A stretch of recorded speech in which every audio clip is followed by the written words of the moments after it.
This is an aerial view of our campus. You can see our updated parking.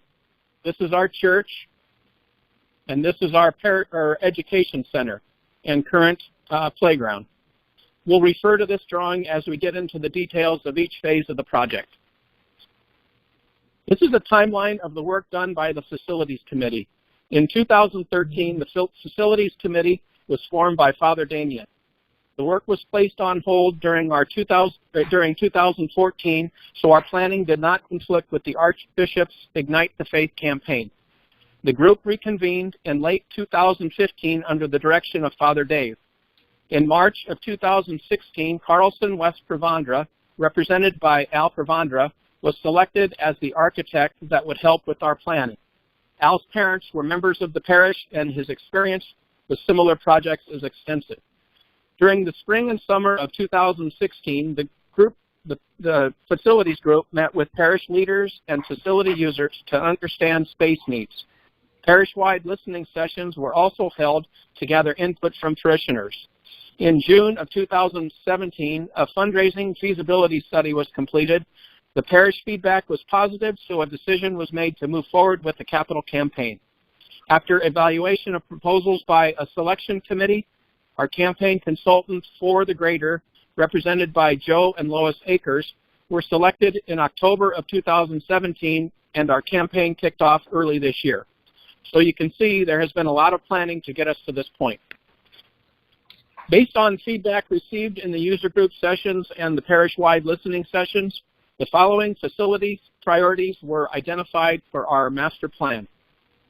Phase 1 is the #1 priority from the research done. We will complete the Pave the Way project and make some updates to the social hall. Phase 2 will create a parish center that includes additional meeting space, an updated preschool, and a new gymnasium. Phase 3 will expand the gathering space on the west entrance of the church. Let's talk about Phase 1 of the project. So there are several challenges solved by Phase 1. The current chillers are aging and need to be replaced immediately.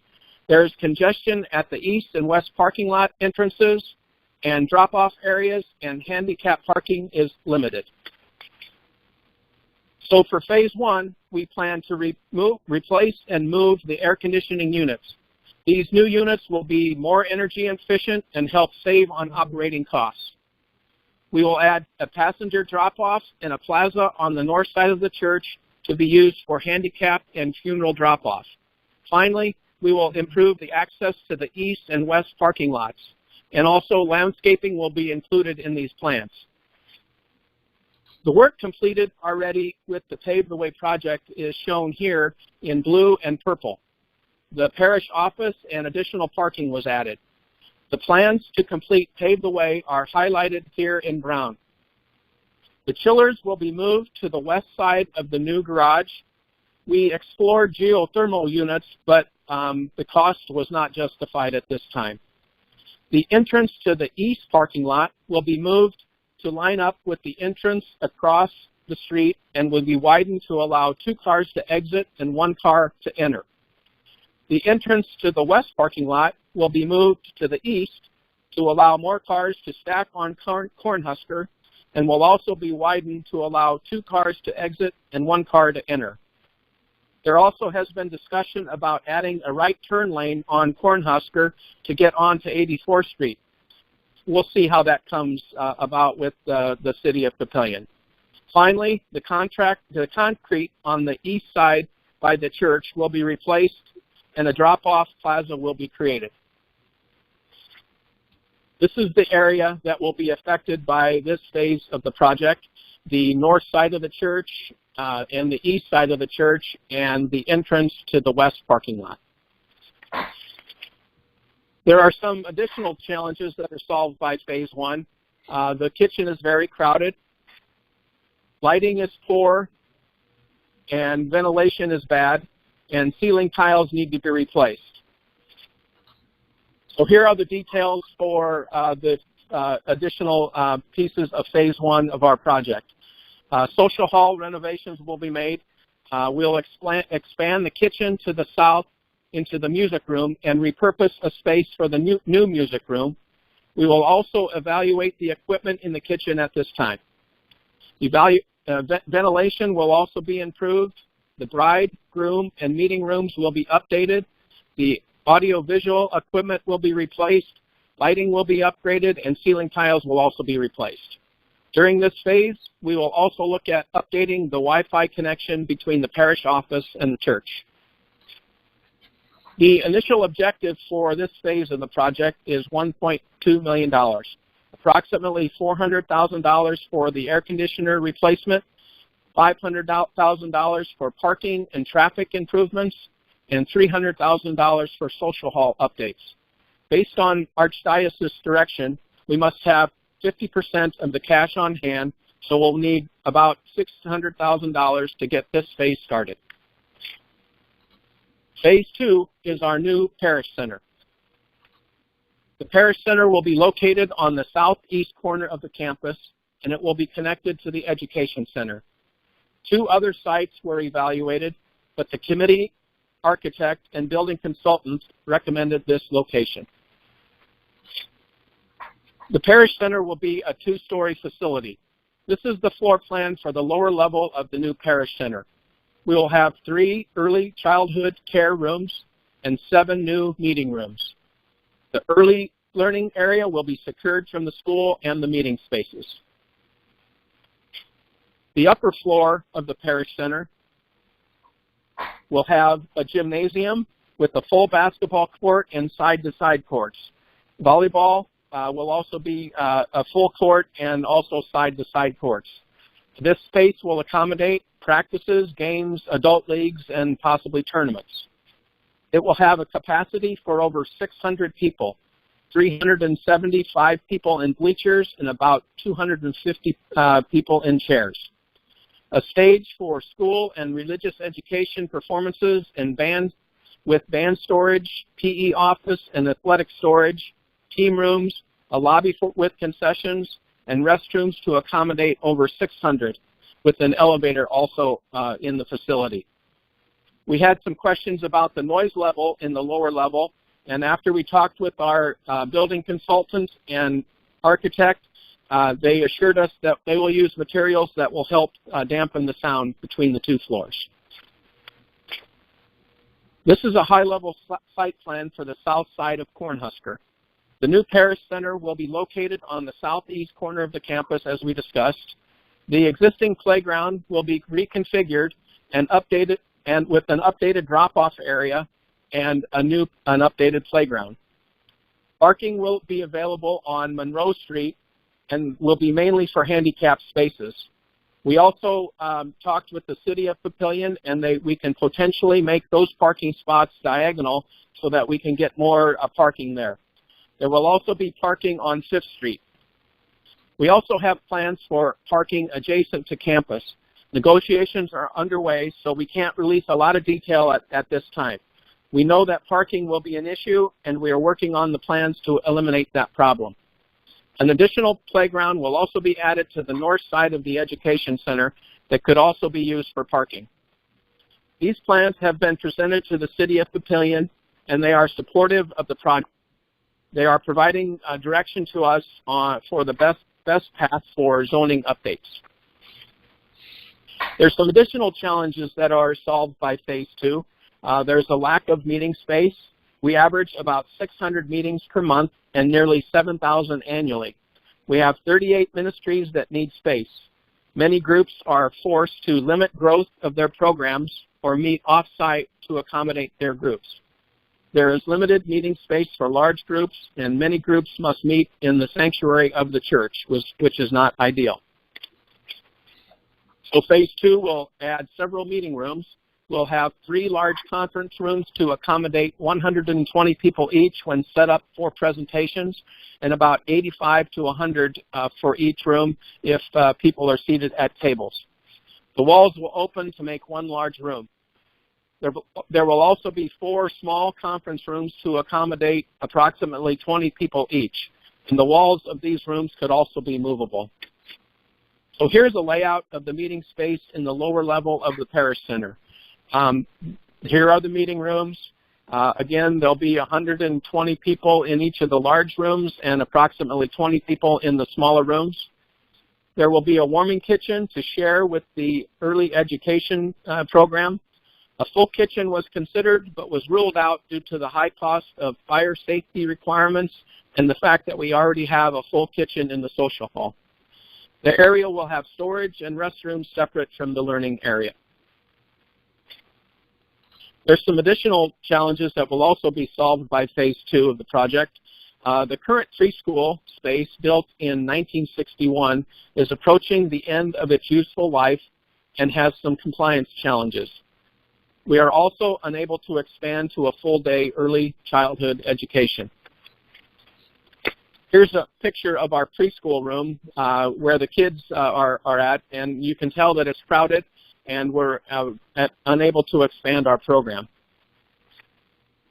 The early education facility will have 3 classrooms to allow for an option of full-day education and care.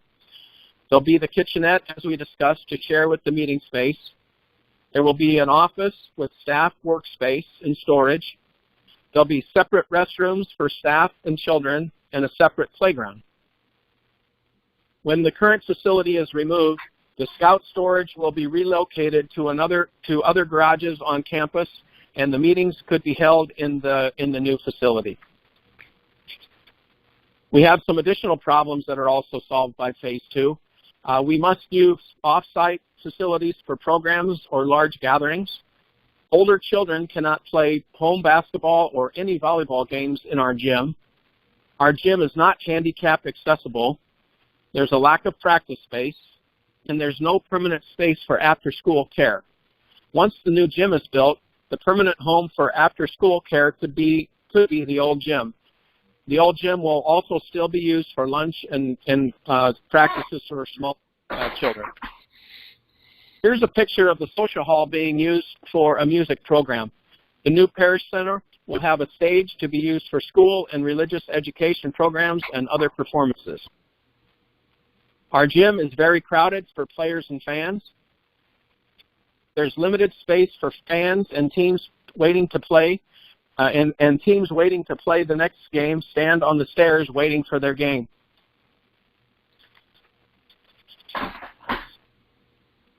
School assemblies are held in the current gym, but it's nearly impossible to have them all the time.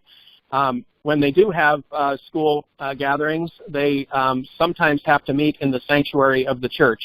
The children must cross the busy street to get to the church, and it's also secured. So hopefully we could potentially have Mass for the children in the new facility, which would eliminate the need to cross the street, and also the new facility would be secured. So the activity area of the parish center will have a gym that will allow all our teams to play home volleyball and basketball games. The gym can be divided into 2 courts to allow for additional practices. At this time, the surface has not been determined, but our goal is to have a wood floor. The stage will be used for school programs and other performances, including show choir or musicals. There will be storage space for PE and athletics, and an office for the PE director. The concession stand and restrooms will be located in the lobby of the parish center. Teams waiting to play can gather here, and there'll be, again, restrooms to accommodate the 600 people that could be in the facility. And also we have the elevator located in the lobby here. This is a view of the parish center from Jefferson Street. The entire facility will be handicap accessible. This is the main entrance, and the materials used for the exterior have not been finalized. You'll also see that we have repurposed some of the playground equipment and refurbished the playground. This is a view from Monroe Street. This is the playground and the entrance to the Early Learning Center. Obviously, there will be a fence or security around the new playground, but it just was not included in this picture. And finally, here's a view from 5th Street. The entrance to the meeting space and the school is here. You'll also see that this area is also handicap accessible with a ramp.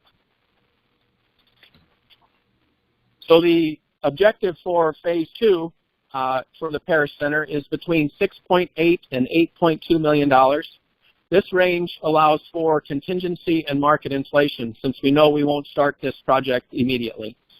Again, we must have 50% of the cash collected, roughly $3.5 million, to start this phase of the project. So the third phase of the project is to expand the narthex, or the gathering space, on the west side of the church. This is the area impacted by this phase of the project. The new addition will not impact the entire courtyard that we have today, so we could still start Easter Vigil Mass out in the courtyard, and the project will also not impact the current bell tower. So some challenges that we have that will be solved by phase 2 include there's limited gathering space for baptisms, funerals, and weddings. There's a lack of space for parishioners to gather after Mass. Parishioners must socialize in the sanctuary of the church after Mass, which causes some problems for people trying to pray after or before Mass. And then we're unable to allow groups to use space around the church to promote their programs. And there's also poor access to the social hall. So for phase 3, we plan to expand the west entrance of the church. We are going to create a new link to the social hall and allow for future expansion, potentially, for a parish office or social hall on the west side of the campus that would be connected to the new gathering space. If we would put a new social hall up on the west side of the church, the existing social hall could be possibly made into parish offices. This is the new gathering space and the enclosed link for the social hall. We considered adding an enclosed walkway on the north side of the church to the new gathering space, but we decided against that in this initial design. So this space will have additional restrooms for the people that will be gathering there. And again, there will be no impact to the current bell tower. And there will be an enclosed link down to the social hall that will allow people to have a new entrance to the hall. So here's a picture of the new entrance from above. You can see this is the new entrance here, and again, it won't impact the bell tower. And here's where the new enclosed link to the social hall will be. Here's another picture of the new facility from Cornhusker, and again, a picture of the enclosed link to the social hall. And here's a picture from the south showing the new entrance again to the hall. So the projected objective for this phase of the project to expand the narthex is between $1.9 million and $2.5 million. Again, this range also allows for contingency and market inflation. So we would need roughly $1 million to start this phase. Here's a summary of the master plan objective. $1.2 million for phase 1, $6.8 to $8.2 million for phase 2, and $1.9 to $2.5 million for phase 3. A total of $9.9 to $11.9 million. The timeline is tentative at this point, and it will depend on the amount of funds collected, but we hope to start first phase by this summer. We actually have work underway with a mechanical firm to help us size the new air conditioning units and make sure that our electrical supply is sufficient. We hope to also start phase 2 next summer to coordinate with the end of the school year. The parish center design would be approximately 6 months. The sub-bidding and awarding the contract would be 2 months, which we would do before next summer, and then potentially start the demolition and new site construction in the summer. And that would take roughly 18 months. The start of phase 3 is to be determined. It's based on the success of our first 2 phases. That's all we have today. I hope you got some good information from the project. Thank you very much.